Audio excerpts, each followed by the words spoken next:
জামাতের সাথে নামাজ পড়া লাগবে কিনা, না বাসায় পড়লে হবে?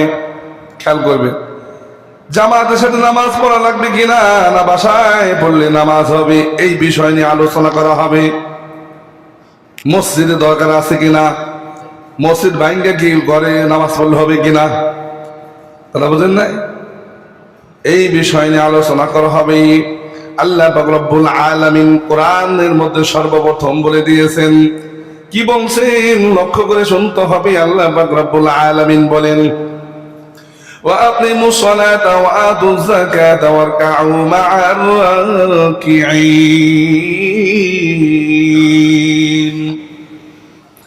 আল্লাহ পাক রব্বুল আলামিন সারা জাহানের সমস্ত আল্লাহর বান্দা বান্দীদেরকে বলেন, শুধু আল্লাহর বান্দাদেরকে বলেন নাই, আল্লাহর সমস্ত বান্দা বান্দীদেরকে বলেছেন, পুরুষদেরকে বলে নাই, শুধু পুরুষদেরকে বলে নাই, নারীদেরকে বলছে। আল্লাহ পাক বলেন তোমরা নামাজ কায়েম করো। কি বলছেন? সবাই বলেন নামাজ পড়া লাগবে কিনা, সবাই বলেন নাকি নামাজ পড়া লাগবে কিনা, সবাই জোরে বলেন নামাজ পড়া লাগবে কিনা। আল্লাহ বলেন আকিমুস সালাত, তোমরা নামাজ কায়েম করো। কার কথা? সবাই বলেন। কোন হুজুরের কথা, কোন পীরের কথা, কোন ওলির কথা না, কোন কুতুবের কথা না, কোন পীর সাহেবের কথা না, স্বয়ং আল্লাহ পাক রব্বুল আলামিন আদেশ করেন, হে আমার বান্দা বান্দীরা তোমরা নামাজ কায়েম করো। ওয়া আকিমুস সালাতা ওয়া আতুজ যাকাত, নামাজের সাথে সাথে যাকাতের কথা বলছেন। কি জন্য বলছেন? মানুষের টাকা হয়ে দেখবেন রবকে ভুলে যায়, কোটি কোটি টাকার মালিক হলে দেখবেন নামাজও আসতে মনে চাই না। বিগত যারা এমপি মন্ত্রী ছিল তারা আল্লাহকে বিশ্বাস করতো না। কি বলেন? তারা দেখবেন অধিকাংশ মানুষই নামাজ তো দূরের কথা, তারা মানে টাকার পাহাড় হইলে এমপি মন্ত্রী না, যেই টাকা পাহাড় হবে দেখবেন রবকে ভুলে যাবে। এটা বাস্তবতা, কথা বুঝেন না? টাকার সম্পর্ক যার হয়ে যাবে রবের সম্পর্ক ছিন্ন হয়ে যাবে, এটাই বাস্তবতা। এই জন্য বলছে যখন তুমি টাকা পয়সা মালিক হয়ে যাবে, বান্দা 40 বার একবার আমার রাস্তায় তুমি খরচ করবা। এই জন্য আল্লাহ পাক রব্বুল আলামিন এই আয়াতের মধ্যে নামাজের সাথে সাথে যাকাতের কথা উল্লেখ করেছে। কি বলছেন? আল্লাহ বলেন আমার কথা না, ওয়া আকিমুস সালাতা ওয়া আতুজ যাকাত। বান্দা তোমার ঈমানিয়াতে পড়ে প্রথম দায়িত্ব হলো নামাজ। নামাজ ঘরে পড়লে হবে না, বাসায় পড়লে হবে না, দোকানে পড়লে হবে না। তুমি সুস্থ আছো, তোমার কোনো সমস্যা নাই, তুমি হাঁটতে পারো, বাজারও যাইতে পারো, বান্দা তুমি দূর দূরান্ত সব জায়গায় যাইতে পারো। আজান হইলে মাজা ব্যথা, পা ব্যথা, বুক ব্যথা, মাথা ব্যথা তৈরি হয়ে যায়, দেখবেন অসুস্থতা বেড়ে যায়। আল্লাহ বলেন আজান হওয়ার সাথে সাথে যাদের অসুস্থতা বেড়ে গেল, ওই বান্দা মরণ হয়ে গেলে লা ইউকাল্লিমুহুমুল্লাহু ইয়াওমাল কিয়ামা, আল্লাহ বলেন এই সমস্ত লোকদের সাথে আমি কখনো কথাও বলবো না। আমার কথা না, আল্লাহ বলেন লা ইউকাল্লিমুহুমুল্লাহু ইয়াওমাল কিয়ামাতি ওয়া লা ইউযাক্কিহিম, আল্লাহ বলেন তাদেরকে পবিত্র করব না। ওয়া লাহুম আযাবুন আলীম, আল্লাহ বলেন তাদের জন্য যন্ত্রণাদায়ক শাস্তি থাকবে। এমন শাস্তির ব্যবস্থা করব সে হাওয়া মাওয়া করে কাঁদবে, সাহায্য কামনা করবে, কোন ফেরেশতাও তাকে সাহায্য করবে না, কোন বন্ধু তাকে সাহায্য করবে না, কোন ভাইও তাকে সাহায্য করবে না, মাও সাহায্য করবে না, বাবাও তাকে সাহায্য করবে না। আপনারা সকলে জানেন একটা নেকির জন্য মা সন্তানের কাছে যাবে।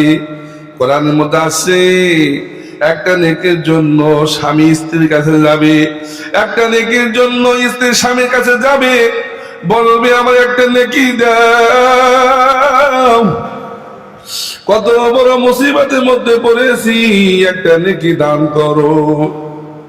একটা নেকি হইলে মিজানে পাল্লা আমার আমল নামা ভারী হয়ে যাবে। জান্নাতের ফয়সালা হবে, একটা নেকির ব্যবস্থা করে দাও। সাথে সাথে মা সন্তানকে বলবে, দুনিয়ায় আমার কারোর সাথে বিবাহ হয় নাই, আমার সন্তান আসলো কিভাবে? আমার সন্তান না, তোমাকে আমি চিনি না। দুনিয়া দেখবেন কোন মা তার সন্তানকে অস্বীকার করতে পারে না। হাকিকি ভাবে যার বাস্তব সন্তান সে কোনোদিন অস্বীকার করে না। সন্তানের সামান্য একটু ক্ষতি হইলে মা অস্থির হয়ে যায়, বাবা অস্থির হয়ে যায়, কি বলেন ঠিক না? কিন্তু হাসরের জিন্দেগিটা এমন হবে, এত ভয়াবহতা হবে যে মা সন্তানকে পর্যন্ত ভুলে যাবি। একটা নেকি চাবে তাকে দেয়া হবে না। স্ত্রী গিয়ে স্বামীকে বলবি, আমার একটু অসুবিধা হইলে তুমি কতই না কষ্ট পাইতা, আমার কোনো ক্ষতি হইলে তুমি কান্নাকাটি করতা, ডাক্তারের কাছে নিয়ে যাইতা। আজকে একটা নেকি হইলে আমি চিরস্থায়ী ঠিকানা জান্নাতে যেতে পারতাম। একটা নেকি দাও, তোমার আমলনামা থেকে একটা নেকি দাও, এই নেকির মাধ্যমে আমি জান্নাতে যেতে পারবো। সাথে সাথে স্বামী বলবি, দুনিয়ায় থাকা অবস্থায় আমার বিবাহ হয় নাই, তুমি কোথা থেকে আসছো, তোমাকে আমি চিনি না। স্ত্রী স্বামীর কাছে বলবি, এটা আমার কথা না রে ভাই, وصاحبتي أخي وفصيلتي التي وصاحبتي أخي আল্লাহ উম্মি ওয়া আবিহি ওয়া সাহিবাতি ওয়া বানি। আমার কথা না, কোরআনের মধ্যে আছে উম্মি ওয়া আবি ওয়া সাহিবাতি ওয়া বানি লিকুল্লি ইমরিইন মিনহুম ইয়াওমাইদিন শাআনুন ইউগনি। সন্তান হাওমাও করে কাঁদবি, মা তুমি কতই না দূর করতে, কতই না ভালোবাসা দিয়েছো দুনিয়ায় থাকা অবস্থায়, কত কষ্ট করে লালন পালন করেছো, আমার গায়ে একটা আঘাত লাগুক তুমি সহ্য করতে পারো নাই। আমি যদি অসুস্থ হয়ে বিছানায় কাতরাইছি, তুমি কত না যত্ন করে আমাকে লালন পালন করে বড় বানাইয়াছো। আজকে একটা নেকি হইলে আমি জান্নাতে যেতে পারতাম, নেকি দাদা, ওই নেকির মাধ্যমে আমি জান্নাতে যেতে পারবো। মা বাবাকে বলবি, মা বাবা স্বীকার করবে। এই জন্য ভাই আমল দুনিয়া থাকা অবস্থায় করতে হবে, কারো উপর ভরসা করা যাবে না। দেখবেন দুনিয়ায় এখনই মা বাবা বড় হয়ে গেলে সন্তান খবর রাখে না, অসংখ্য পরিবারে আছে, কি বলেন ঠিক না? এখন তো শুরু হয়ে গেছে, মাকে বৃদ্ধাশ্রমে রাখে আসি, বাবাকে বৃদ্ধাশ্রমে রাখে আসি। গতকালকে ফেসবুকে দেখলাম এক লোক এসে বলতেছে, ইন্টারভিউতে বলতেছি, এক মুরব্বী বলতেছি, কি বলবো, দুঃখের কথা কারো কাছে বলা যাবে না, তবু আমি বাধ্য হয়েছি বলতে। ওই বাবা বলতেছে, আমার 4টা ছেলে, 2টা ছেলেকে ইঞ্জিনিয়ার বানিয়েছি, আর 2টা ছেলেকে এমবিবিএস ডাক্তার বানাইয়াছি। 2 ছেলে প্রথমে এমবিএ গাই গেছে, আরো 2 ছেলে এমনি গাই গেছে। আমার অ্যাকাউন্টে 1 কোটি টাকা ছিল, আমিও পল্লী চিকিৎসক ছিলাম, আমি গ্রামে চিকিৎসা করে আমি 1 কোটি টাকা পর্যন্ত জমা করেছি।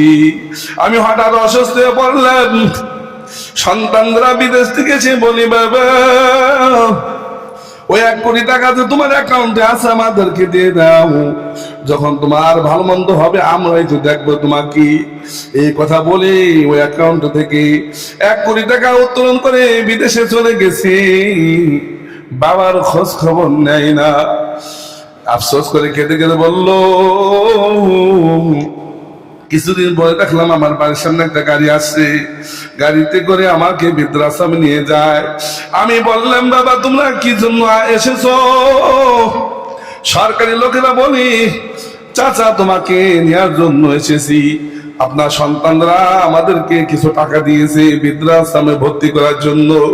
আজকে থেকে এই বাসায় আপনি থাকতে পারবেন না, মৃত্যু পর্যন্ত মৃত্যু পর্যন্ত আপনার এই ঘরেই থাকতে হবে, এই বৃদ্ধাশ্রমে আপনার বসবাস করতে হবে। এজন্য ভাই, বাবা মা বুড়ো হয়ে গেলে সন্তানরা দেখে না, তাহলে মরণ হয়ে গেলে আপনি কার বা ভরসা করবেন? ওই সন্তান আপনার জন্য সওয়াবের রিসালাত পৌঁছাবে, আপনার জন্য দোয়া করবে, এটা বিশ্বাস করা যায় না। এই জন্য ভাই আমল করতে হবে, নিজে নিয়ে কারো উপর ভরসা করা যাবে না।